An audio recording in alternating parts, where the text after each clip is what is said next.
La noche en esta mansión, que se suponía sería un santuario de paz para mi hijo, se ha convertido en la arena de una guerra silenciosa y despiadada. El aire es espeso, no solo por el perfume caro que mi ahora flamante esposa insiste en usar en exceso, sino por la carga de resentimiento y malicia que emana de ella. Mi hijo, Mateo, con su alma tan pura y su mente que navega por un mundo que a menudo no le es gentil, duerme tranquilamente en su habitación, ajeno a la tormenta que se gesta en los pasillos de nuestra opulenta casa. Yo, Enrique, un hombre que ha construido un imperio con sudor y confieso, con algunas decisiones moralmente ambiguas, nunca imaginé que el mayor peligro para mi legado, para mi corazón, vendría de la mano de quien juró amor eterno. Elena. Esa mujer, con su sonrisa de porcelana y sus ojos de hielo, es la antítesis de todo lo que aprecio. La veo ahora, deslizándose por el pasillo como una sombra, su rostro iluminado tenuemente por la luz de la luna que se cuela por los ventanales, una expresión de frialdad calculadora tallada en sus facciones. Me oculto detrás de una columna, el corazón latiendo desbocado en mi pecho, un ritmo que resuena con la propia indignación que bulle en mi interior. Ella se dirige a la habitación de Mateo. Mis venas hierven. ¿Qué planea esta vez? La última vez fue un intento sutil de hacerlo sentir incompetente, de minar su confianza con comentarios velados disfrazados de preocupación. Pero hoy, la forma en que se mueve, la tensión en sus hombros, me advierte que algo mucho más oscuro está en marcha. El olor del antiséptico, algo que no debería estar en esta parte de la casa, llega hasta mí. Mis sentidos se agudizan. Escucho el leve tintineo de un pequeño frasco, seguido de un silencio prolongado, un silencio cargado de propósito. Me acerco con la mayor cautela posible, cada paso una agonía contenida. La puerta de la habitación de Mateo está entreabierta. Me asomo. Lo que veo me hiela la sangre, me paraliza en el acto, y luego, como una descarga eléctrica, me inunda una furia helada. Elena está junto a la cuna de Mateo, sosteniendo un paño empapado en un líquido transparente. Sus movimientos son sigilosos, eficientes, y en sus ojos veo una determinación que jamás había presenciado en ella, ni siquiera en los momentos más álgidos de nuestras discusiones. Un sudor frío me recorre la espalda. Mi Mateo. Mi angelito. No puedo permitirlo. Antes de que mis pensamientos logren articular un plan, mi cuerpo reacciona. El instinto de protector, el padre que lleva años enterrado bajo capas de negocios y protocolo, se levanta con una fuerza arrolladora. Mi grito rompe la quietud de la noche, un alarido que nace de lo más profundo de mi ser, un sonido primigenio de rabia y terror. Elena, ¿qué estás haciendo? El frasco cae de sus manos con un crujido metálico, el líquido esparciéndose en el suelo de mármol. Su cuerpo se sacude violentamente, girando hacia mí con una velocidad sorprendente. El rostro que me devuelve no es el de mi esposa, sino el de una desconocida consumida por el pánico y la furia. Sus ojos, antes fríos, ahora brillan con una malicia desbordada, una confesión silenciosa en su mirada. El paño cae al suelo, revelando el contenido del frasco, una sustancia que sé, por mi conocimiento del mundo, que no augura nada bueno. Mi hijo, Mateo, se remueve en su cuna, un pequeño gemido escapa de sus labios, pero gracias a Dios, parece no haber sido afectado aún. Elena, con la respiración agitada, intenta recomponerse, pero la sorpresa la ha desarmado. La cubre un velo de indignación, como si yo fuera el intruso, el culpable de haber interrumpido su, hasta ahora, plan maestro. Mi pasado, mis años de arduo trabajo, mi legado, todo esto está ahora en juego. El hombre que soy, el padre que intento ser, se confronta con la mujer que he elegido para compartir mi vida, una elección que ahora veo como el error más monumental de mi existencia. Recuerdo nuestro primer encuentro. Parecía un sueño. Ella, una joven ambiciosa, pero con una dulzura cautivadora. Me hablaba de sus aspiraciones, de su deseo de una vida estable, de un amor verdadero. Yo, un hombre solitario, ya exitoso pero falto de compañía genuina, caí rendido ante su aparente fragilidad y su elocuencia. Pronto estábamos casados, y durante un tiempo, viví en la burbuja de una felicidad que ahora sé que era una elaborada fachada. Mi hijo Mateo nació, y con él, mi mundo adquirió un nuevo centro. Era un niño especial, como bien saben nuestros allegados. Un niño con una sensibilidad única, con una forma de ver el mundo que me llenaba de orgullo y ternura. Pero Elena nunca conectó con él. Al principio, lo atribuí a la timidez, a una adaptación que vendría con el tiempo. Sin embargo, su aversión era palpable. Evitaba el contacto con él, suspiraba cada vez que él requería atención, y sus comentarios sobre sus rarezas, sus intereses, siempre tenían un matiz de desprecio apenas disimulado. «Es tan diferente, Enrique», solía decir con una mueca. «Espero que con el tiempo se ajuste más a la norma». Pero esa norma que ella defendía era la de un mundo superficial, el de las apariencias, algo que Mateo, en su inocencia, jamás podría comprender ni desear. La verdad es que Mateo, con su forma de procesar la información, su memoria idética y su empatía desbordante, representaba un enigma para ella, un enigma que ella, en su estrechez de miras, no podía resolver ni dominar. Empezó a ver a Mateo no como un hijo, sino como un obstáculo para su acceso a mi fortuna, un obstáculo para su vida de lujo sin complicaciones. Yo, ciego por el amor que creía sentir por ella, por la comodidad de mi vida, ignoraba las señales, las pequeñas crueldades que se dirigían a mi hijo. Quizás, en el fondo, tenía miedo de enfrentar la verdad. Miedo de que la mujer que amaba fuera capaz de algo así. Pero hoy, esa negación se ha hecho añicos. La imagen de Elena, con ese líquido envenenado en sus manos, manipulando la inocencia de mi hijo, es una pesadilla hecha realidad. Ahora, ella se recupera de su sorpresa, y la furia que arde en sus ojos es un espejo de la mía. El juego ha cambiado. No somos dos cónyuges discutiendo por trivialidades. Somos un padre protegiendo a su hijo de la víbora que se ha instalado en nuestro nido. Y no me detendré ante nada para desenmascararla, para asegurar que su maldad no triunfe. La casa, que antes representaba seguridad, ahora se siente como una jaula, una trampa donde la mayor amenaza reside bajo el mismo techo. Siento el peso de la responsabilidad sobre mis hombros. Debo proteger a Mateo, no solo de su madrastra, sino de la propia ignorancia que me ha llevado hasta este punto. Debo desmantelar su plan, exponer su verdadera naturaleza, y hacerlo de una manera que nadie pueda jamás cuestionar la justicia de mi causa. El camino será arduo, pero la determinación que ahora me consume es más fuerte que cualquier obstáculo. Elena, tu juego ha terminado. La elegancia de la venganza se servirá fría si usted siente la misma impotencia, la misma rabia protectora que yo al presenciar esta escena, si la sola idea de que alguien pueda atentar contra la inocencia de un niño le revuelve el estómago, entonces suscríbase a nuestro canal. Denos un like si está de mi lado en esta batalla. ¿Qué cree usted que debería haber hecho yo en ese instante, antes de gritarle? ¿Haber actuado en silencio? Hablemos en los comentarios. El eco de mi grito aún resonaba en los pasillos de mármol cuando Elena recuperó una compostura aterradora. Su rostro, que segundos antes mostraba él pánico de ser descubierta, se transformó en una máscara de furia gélida. Sus ojos, esos mismos ojos que juraron amarme, ahora me lanzaban miradas cargadas de odio puro, de una crueldad calculada que me estremeció hasta los huesos. ¿Qué crees que estás haciendo, Enrique?, siseó, su voz teñida de una autoridad fingida, como si yo fuera el delincuente. Interrumpiendo. ¿Qué? Mi cuidado con tu hijo. El descaro, la osadía de intentar revertir la situación, de presentarse como la víctima, era asombroso. Me dio el instante que necesitaba. Mientras ella recuperaba su aliento, yo me abalancé hacia la cuna. Mateo seguía dormido, ajeno al drama que se desarrollaba a su alrededor, su respiración suave, un bálsamo para mi alma atormentada. Toqué su pequeña frente, sintiendo la calidez de su piel, una calidez que Elena, con su maldad, intentó extinguir. No había rastro de fiebre, ningún signo aparente de daño, pero la presencia de ese líquido, desconocido pero intrínsecamente amenazante, era suficiente. Sentí una oleada de alivio efímero, seguido por una ola de determinación aún mayor.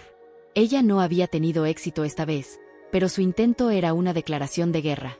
En ese momento, me di cuenta de que la fuerza que necesitaba no vendría de la fuerza bruta, sino de una estrategia superior, de una mente que pudiera anticipar sus movimientos y superar su malicia con una inteligencia aún mayor. Mi mente, acostumbrada a calcular riesgos, a negociar acuerdos complejos, a anticipar los movimientos de la competencia en el mundo de los negocios, se activó. Comencé a analizar la situación no solo como un padre herido, sino como un estratega. ¿Qué quería Elena realmente? ¿Dinero? ¿Poder? ¿Simplemente la destrucción de mi hijo? La avaricia en sus ojos, la forma en que siempre medía el valor de todo y de todos, sugería que su motivo era puramente material. Mi fortuna, mi posición, mi legado. Mateo era un obstáculo, un estorbo para su ascenso social y económico. Y yo, su marido, era un medio para un fin. La revelación fue como un golpe de agua fría, pero no me paralizó. Al contrario, me infundió una nueva conciencia. Había estado viviendo en una ceguera autoimpuesta, cegado por las apariencias y por mi propia complacencia. Elena, al ser descubierta, reaccionó con un instinto de supervivencia, un instinto que, paradójicamente, me reveló una verdad incómoda: ella era más peligrosa de lo que imaginaba. En lugar de suplicar, de retroceder, se plantó frente a mí, con esa furia descontrolada, y de repente, vi algo más en sus ojos, algo que iba más allá de la simple indignación de ser pillada. Vi un atisbo de miedo. Miedo de perder el control. Miedo de que yo, Enrique, el hombre que ella creía haber domesticado, fuera capaz de desmantelar su obra. Y en ese instante, en medio del caos de la noche, una idea comenzó a germinar en mi mente. Una idea audaz, arriesgada, pero necesaria. Ella creía tener todas las cartas. Creía que yo era predecible, un hombre de negocios centrado en sus transacciones, fácil de manipular. Se equivocaba. Yo también tenía mis propios recursos, mi propio arsenal secreto. Y mi mayor activo era, precisamente, la profunda y abrumadora cantidad de amor que sentía por Mateo. Ese amor, que ella intentaba destruir, era ahora mi motor. Mi fuerza. Empecé a reflexionar sobre la naturaleza de su ataque. El líquido.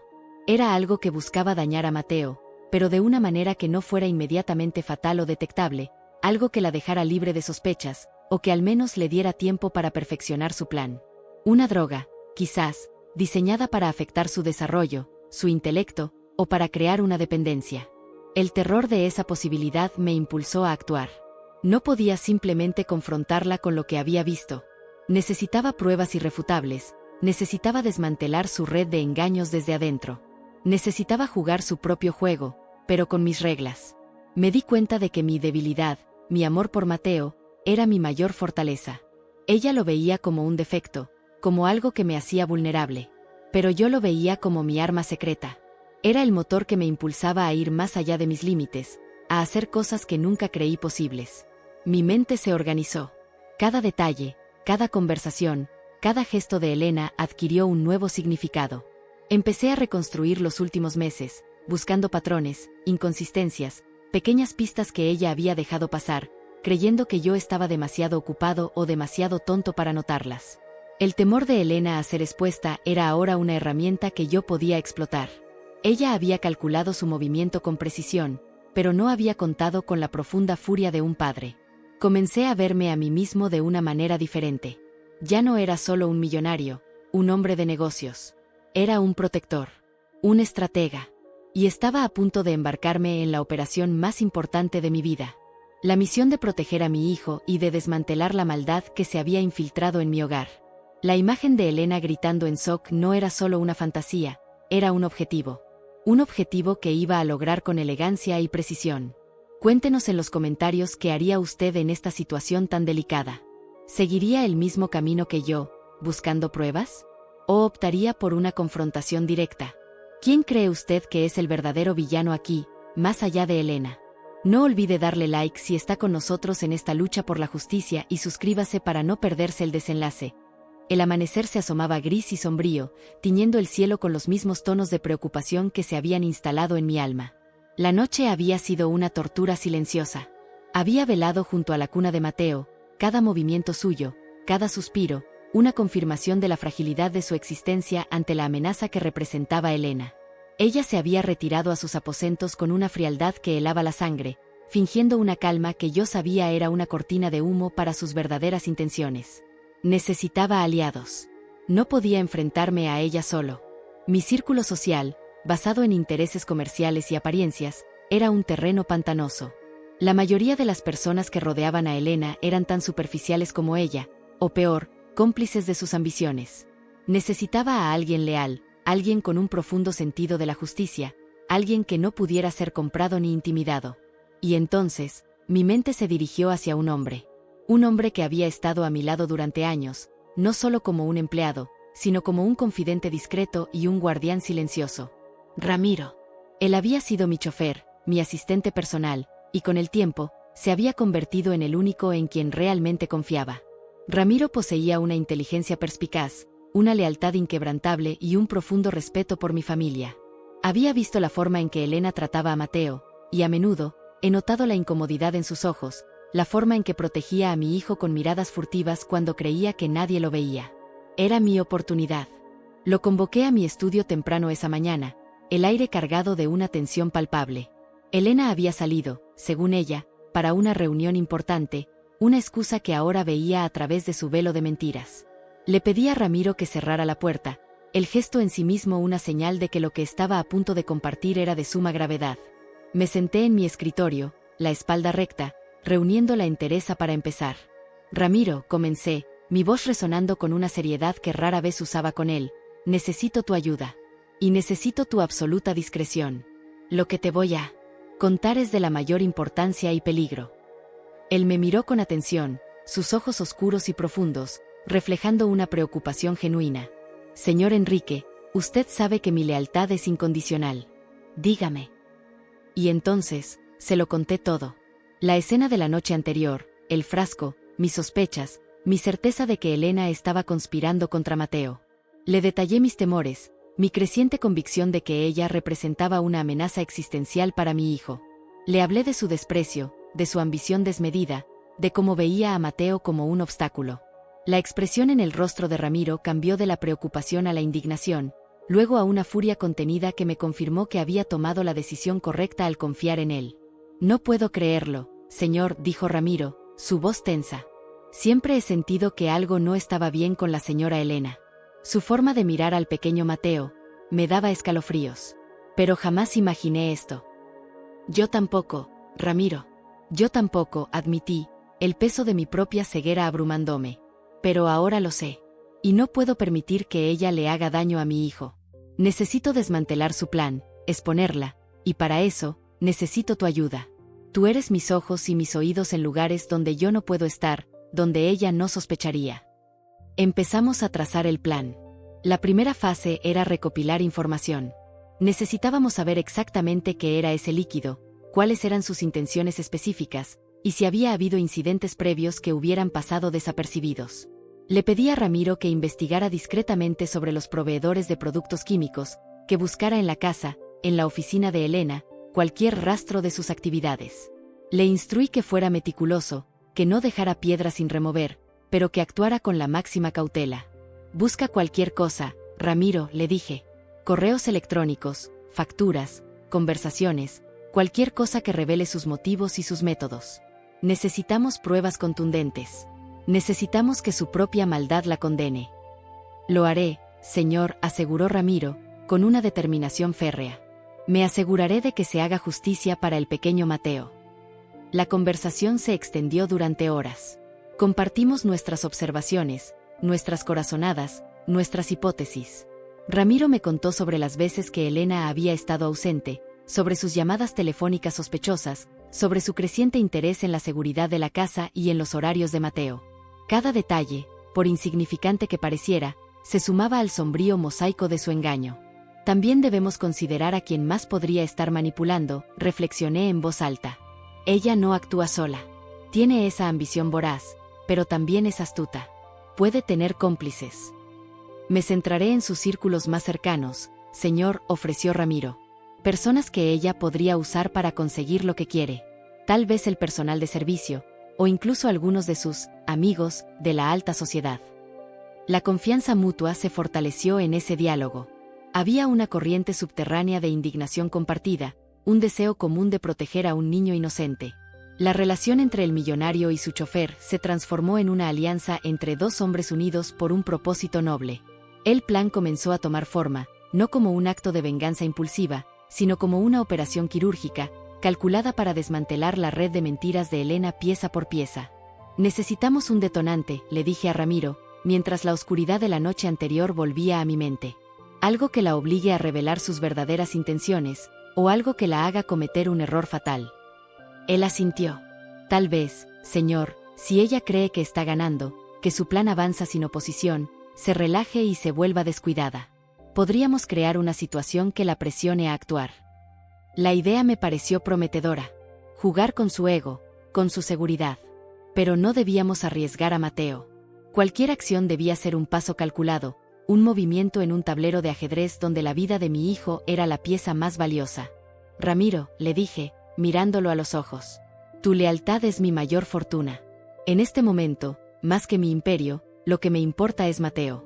Tú entiendes la gravedad de esto. Mantén tus ojos y oídos abiertos, y mantén tu discreción absoluta. Si algo sale mal, nuestra misión fracasa, y las consecuencias serán terribles. Puede confiar en mí, señor Enrique. Haré todo lo que esté en mi poder. Por el pequeño Mateo. La noche se había ido, pero la lucha acababa de comenzar. Con Ramiro a mi lado, sentí una chispa de esperanza. Elena creía que me conocía, que me tenía en su mano. Pronto descubriría que la dulzura del amor paternal podía transformarse en la frialdad de una venganza elegante, orquestada con precisión y guiada por la justicia. Al final de esta conversación, nuestro vínculo se fortaleció. Las reflexiones sobre la lealtad, la confianza y la fuerza de la convicción resonaron profundamente en mí. La fragilidad de la inocencia frente a la ambición despiadada se hizo aún más evidente. Elena había subestimado a todos, subestimado mi amor, subestimado la lealtad de aquellos que me rodeaban. Y ese sería su error fatal. Si la lealtad y el deseo de proteger a un ser querido le inspiran, dele un like a este video. Cuéntenos en los comentarios qué aliados tiene usted en su vida que le ayudan a superar los momentos difíciles. ¿Confiaría en su personal de confianza de la misma manera? Comparta su opinión y suscríbase para seguir esta historia de intriga y justicia. Las semanas que siguieron fueron una danza delicada en la cuerda floja. Ramiro, con una eficiencia que admiraba profundamente, me mantenía informado de sus avances. Había logrado infiltrarse en los círculos más cercanos de Elena, actuando con una naturalidad envidiable, recopilando fragmentos de conversaciones, registros de llamadas y movimientos financieros que pintaban un cuadro cada vez más sombrío. Descubrimos que el líquido de la noche fatídica era una mezcla de sedantes potentes, y lo que era más alarmante, un compuesto experimental destinado a afectar el desarrollo neurológico a largo plazo. Elena no solo buscaba un daño temporal, sino una destrucción gradual de la mente y el espíritu de Mateo. La idea me revolvía el estómago, alimentando una rabia fría y calculada que me impulsaba a actuar con mayor urgencia. Paralelamente, yo mismo comencé a perfilar mi estrategia. Elena confiaba en mi rutina, en mi aparente ceguera. Planeaba explotar eso. Mi plan se basaba en su propia ambición desmedida y en su necesidad de controlar absolutamente todo. La idea era crear una situación en la que ella se sintiera obligada a acelerar sus planes, a cometer un error visible, pero que al mismo tiempo me permitiera a mí atraparla en el acto, con pruebas irrefutables. La primera fase era la manipulación sutil. Empecé a mostrar una actitud más distante hacia Elena, pero no por resentimiento, sino por una supuesta preocupación por el negocio. Le comentaba sobre posibles inversiones arriesgadas, sobre la necesidad de diversificar mis activos, incluso insinuando la posibilidad de tener que vender algunas propiedades clave si la situación económica se deterioraba. Mi objetivo era hacerla sentir que su acceso a la riqueza que tanto anhelaba estaba en peligro, que necesitaba actuar rápido para asegurar su posición. Elena, le dije una tarde, mientras cenábamos en silencio, un silencio que ella solía aprovechar para criticar a Mateo de forma velada, he estado pensando mucho en nuestro futuro. El mercado está volátil, y creo que debemos asegurar nuestras finanzas de una manera más agresiva. Tal vez sea hora de considerar la venta de la finca en el campo.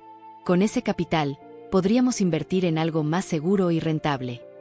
Ella me miró con una mezcla de sorpresa y desconfianza. La finca en el campo era uno de sus símbolos de estatus, una propiedad que utilizaba para sus fiestas y eventos sociales. Verla amenazada, aunque fuera de forma hipotética, le causó una incomodidad visible. ¿Vender la finca? Enrique, ¿estás bromeando?, preguntó, su voz tensa. Es una de nuestras propiedades más valiosas, un símbolo de nuestro estatus. El estatus no paga las facturas, Elena, respondí con frialdad. La seguridad financiera sí. Y creo que debemos tomar medidas drásticas. Sus ojos brillaron con una ambición renovada. La idea de perder algo valioso, algo que ella consideraba suyo por derecho, la impulsó. Empezó a estar más inquieta, más pendiente de mis movimientos, de las posibles amenazas a su estilo de vida. Ramiro, por su parte, había descubierto que Elena estaba usando una empresa fantasma offshore para canalizar fondos y ocultar transacciones ilícitas. Había logrado obtener copias de algunos de esos documentos, pruebas cruciales de su malversación. El plan de Elena, según los informes de Ramiro, se estaba acelerando. Estaba planeando un viaje a una clínica privada en Europa bajo el pretexto de un tratamiento de bienestar para Mateo, pero en realidad, El objetivo era someterlo a procedimientos más invasivos, controlados por ella y sus cómplices. La fecha se acercaba peligrosamente. Aquí es donde la moralidad se volvía un campo de batalla interno para mí. ¿Hasta dónde podía llegar para proteger a mi hijo? ¿Podía yo mismo recurrir a tácticas cuestionables, a la manipulación, al engaño, para desmantelar a mi esposa? El riesgo de que mi propio plan la incitara a actuar de manera aún más peligrosa era real. Cada decisión que tomaba implicaba un nuevo dilema. ¿Estaba yo, en mi afán por proteger a Mateo, transformándome en alguien parecido a Elena? Me atormentaba la idea de que mi propia venganza pudiera contaminar mi alma. ¿Qué valor tendría salvar a Mateo si yo mismo me perdía en el proceso? Pero la imagen de Elena, con ese frasco envenenado, me recordaba la urgencia y la crueldad de la amenaza. No se trataba de una simple disputa conyugal. Se trataba de la vida y el futuro de mi hijo. Un día, Ramiro me entregó un sobre con documentos que me hicieron sentir un escalofrío. Eran copias de los registros de la clínica europea. Elena había reservado una suite de lujo y había hecho arreglos para la administración de un cóctel de medicamentos específicos, todos ellos diseñados para tener efectos a largo plazo en el desarrollo de un niño. La fecha del viaje era inminente. Elena está muy nerviosa, señor, me informó Ramiro. Pregunta constantemente si ha tomado alguna decisión sobre la finca. Creo que está ansiosa por asegurar sus fondos antes de viajar. Fue el momento perfecto. Necesitaba darle el golpe de gracia, la ilusión de que su plan estaba a punto de ser frustrado, obligándola a un movimiento desesperado. Decidí ceder en la venta de la finca, pero con una condición que la pondría en mi trampa. Elena, le dije, mi voz cuidadosamente modulada para sonar resignado pero decidido, he estado reflexionando. Quizás tengas razón. La finca es un símbolo importante. Pero debemos ser realistas. Si las cosas se ponen difíciles, tendré que vender algo. Y creo que he encontrado la solución perfecta. La miré, y vi en sus ojos la anticipación, la codicia. He decidido vender mi colección de arte. Es valiosa, y con ella, podemos asegurarnos de que nuestros fondos estén protegidos sin tener que deshacernos de la finca. Lo haré discretamente, para evitar problemas. Ya he contactado a un tasador de confianza. La colección de arte era mi orgullo, una parte intrínseca de mi identidad y de mi historia. Era un sacrificio personal considerable, un verdadero dilema moral para mí. Pero era la carnada que necesitaba. Elena siempre había envidiado mi pasión por el arte, y ahora, viendo la oportunidad de que se vendiera algo que ella no podía controlar ni poseer, su avaricia se desbordó. Tu colección de arte, Enrique, dijo, casi con incredulidad. Pero eso es mucho. ¿Estás seguro? Seguro, afirmé, mis ojos fijos en los suyos. Es por Mateo. Por su futuro. Y sé que tú también quieres lo mejor para él. La ironía de mis palabras la golpeó, pero ella, cegada por su codicia, solo vio la oportunidad de obtener el control sobre el capital sin tener que lidiar con la venta de la finca. Me sonrió, una sonrisa que no llegaba a sus ojos, una mueca de triunfo anticipado.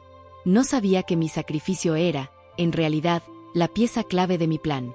Ella creía que me estaba manipulando para que renunciara a mis posesiones, sin saber que yo la estaba manipulando para que revelara su propia culpabilidad. La tensión moral se intensificaba con cada movimiento. ¿Hasta dónde podía llegar un hombre para proteger a su hijo? ¿Dónde terminaba la justicia y comenzaba la venganza? Las respuestas, sentí, estaban a punto de ser reveladas. En este punto, la lucha por la justicia y la protección de la inocencia se vuelve cada vez más compleja. ¿Está mi proceder justificado? ¿Es moralmente correcto usar la manipulación, incluso contra alguien tan malvado como Elena? Cuéntenos en los comentarios qué opina usted sobre estas difíciles decisiones. ¿Seguiría el mismo camino o buscaría una alternativa? Denos un like si cree que la causa de Mateo justifica estas acciones y suscríbase para ser testigo de cómo se desarrolla este arriesgado plan. La fecha de su viaje se cernía sobre nosotros como una sentencia inminente. Elena, radiante de una falsa felicidad, empacaba meticulosamente, convencida de que estaba a punto de dar el golpe maestro, de asegurar su futuro, y de paso, rehabilitar a mi hijo a su manera. Yo, por mi parte, había orquestado cada detalle de mi sacrificio. El comprador de mi colección de arte era un contacto de absoluta confianza de Ramiro, un coleccionista de arte con profundos conocimientos y una discreción absoluta, quien actuaría bajo mis instrucciones. El tasador que yo había mencionado era en realidad un experto en sistemas de seguridad y vigilancia, que estaba instalando discretamente cámaras y micrófonos en los lugares clave de la casa, incluyendo la habitación de Mateo y los espacios que Elena utilizaba para sus comunicaciones privadas. Ramiro había logrado obtener información precisa sobre la logística del viaje. Elena viajaría con Mateo en un vuelo privado, y la clínica estaría esperando con los preparativos listos. Sabíamos la hora exacta, el número de vuelo, y el personal clave de la clínica que estaba al tanto de sus instrucciones especiales para Mateo. Mi plan era simple en su audacia: exponerla en el momento justo, utilizando sus propias acciones y la evidencia recopilada como su condena. El día de su partida llegó. El ambiente en la mansión era tenso. Elena, vestida impecablemente, trataba de mantener una fachada de serenidad, pero la excitación nerviosa se reflejaba en sus ojos. Mateo, ajeno a todo, jugaba en el salón, su inocencia una punzada constante en mi corazón. En ese instante, la duda me asaltó con una fuerza abrumadora. ¿Estaba yo realmente haciendo lo correcto? ¿Hasta qué punto estaba justificado manipular la verdad, incluso contra alguien tan depravado? El conflicto moral se intensificó, no solo por mi propia conciencia, sino por la conciencia de que cualquier error podría tener consecuencias devastadoras para Mateo. Si ella sospechaba, si mi plan se venía abajo, ¿qué sería de mi hijo? Le había dado a Ramiro instrucciones precisas. Él debía asegurarse de que Elena firmara una autorización para el tratamiento de Mateo en la clínica, una autorización que ella misma redactaría o aprobaría. Esa autorización sería la prueba definitiva de su intención. Al mismo tiempo, Ramiro estaría monitoreando todas las comunicaciones de Elena, y en el momento en que ella confirmara su llegada a la clínica con Mateo, o diera la orden para iniciar el tratamiento, él enviaría la información a las autoridades competentes, junto con toda la evidencia que habíamos recopilado, los documentos de la empresa fantasma, los registros de la clínica, y las grabaciones de sus conversaciones incriminatorias. Mientras Elena se preparaba para salir, yo me senté con ella en la sala de estar. Fingí estar más preocupado por la venta de mi arte y mis inversiones. Espero que todo salga bien con Mateo, Elena, le dije, mi voz teñida de una falsa preocupación paternal. Necesitamos que se recupere. Y agradezco que te encargues de todo. Ella me sonrió, triunfante. No te preocupes, Enrique. Yo me encargaré de que todo salga perfecto. Por el bien de Mateo. La ironía de sus palabras resonaba en el aire. Poco antes de salir, Elena me pidió que firmara un documento de autorización general para los procedimientos médicos que su médico considerara necesarios para Mateo durante su estancia. Era una táctica común para evitar inconvenientes burocráticos, pero esta vez, sabía que era su oportunidad de sellar su plan con mi consentimiento, haciéndome parecer cómplice. Miré el documento, y luego a Elena, su rostro una mezcla de impaciencia y satisfacción. En ese momento, sentí el peso de la decisión. Firmar significaba avalar, aunque fuera indirectamente, su plan. No firmar significaba retrasar su partida, quizás alertarla, y arriesgarme a que buscara una manera aún más clandestina de dañar a Mateo. En ese instante de máxima tensión, con la vida de mi hijo en juego, el conflicto moral se resolvió en una elección pragmática. Mi mente, entrenada para la toma de decisiones bajo presión, eligió la menor de las maldades. Por supuesto, dije, y firmé la autorización. Mi mano tembló levemente, pero mi mente estaba clara. Sabía que Ramiro ya estaba interviniendo discretamente en el sistema para que esa autorización, firmada por mí, activara una alerta automática a las autoridades una vez que Elena confirmara la llegada y el inicio del tratamiento. No te preocupes, querida, le dije a Elena, tratando de proyectar calma. Confío en ti. Ella se inclinó y me dio un beso en la mejilla, un gesto que me pareció contaminado por la maldad. Así me gusta, dijo, y salió de la sala, con Mateo de la mano, dirigiéndose hacia el coche que la esperaba. Mientras los veía alejarse, sentí una mezcla de alivio y terror. El plan estaba en marcha, pero la incertidumbre era paralizante. Ahora todo dependía de la precisión de la ejecución de Ramiro y de la audacia de Elena. Me refugié en mi estudio, el silencio de la casa resonando con mis pensamientos. Cada minuto se sentía como una eternidad. Me aferraba a la esperanza de que mi estrategia, aunque moralmente gris, fuera la única manera de salvar a mi hijo. El verdadero dilema era este: ¿hasta qué punto se puede deshumanizar a un oponente para proteger a un ser querido? ¿Es ético utilizar las propias debilidades del adversario como arma, incluso si eso implica un riesgo personal o el uso de métodos cuestionables? Mi conciencia me atormentaba con estas preguntas, pero la imagen de Mateo, vulnerable e inocente, era el faro que guiaba mis acciones. La tensión se había vuelto casi insoportable, el aire cargado con la expectativa de lo que estaba por suceder. La espera fue agonizante. Cada minuto que pasaba sin noticias de Ramiro era un nuevo ataque a mis nervios. Me preguntaba si Elena habría detectado algo, si Ramiro habría sido descubierto. La posibilidad de haber condenado a mi hijo por mi propia audacia me consumía. El dilema moral no era solo una cuestión de si mis acciones eran correctas, sino si eran suficientes, si habían sido calculadas con la precisión necesaria para triunfar sobre la malicia de Elena. La adrenalina y la ansiedad se mezclaban, creando un cóctel emocional devastador. El tiempo se arrastraba, cada segundo una eternidad de ansiedad punzante. Me encontraba en mi estudio, con el corazón latiendo desbocado en el pecho, revisando por enésima vez los archivos digitales que Ramiro me había proporcionado. Las grabaciones de audio y video, las copias de los documentos bancarios, la autorización firmada por mí para el tratamiento de Mateo, todo estaba listo, esperando el momento exacto para ser desatado. El silencio de la mansión era ensordecedor, roto solo por el tic-tac implacable del reloj en mi escritorio, un recordatorio constante del tiempo que se agotaba. De repente, mi teléfono vibró con una fuerza inusitada. Era Ramiro. Mi mano tembló al tomarlo. «Dígame, Ramiro», logré decir, mi voz ronca por la tensión acumulada. «Señor», la voz de Ramiro era tensa, pero clara. «Ya están en la clínica. Elena ha confirmado la llegada y ha dado la orden para iniciar el tratamiento. Está firmando los últimos papeles de autorización ahora mismo». Sentí un escalofrío recorrer mi espalda.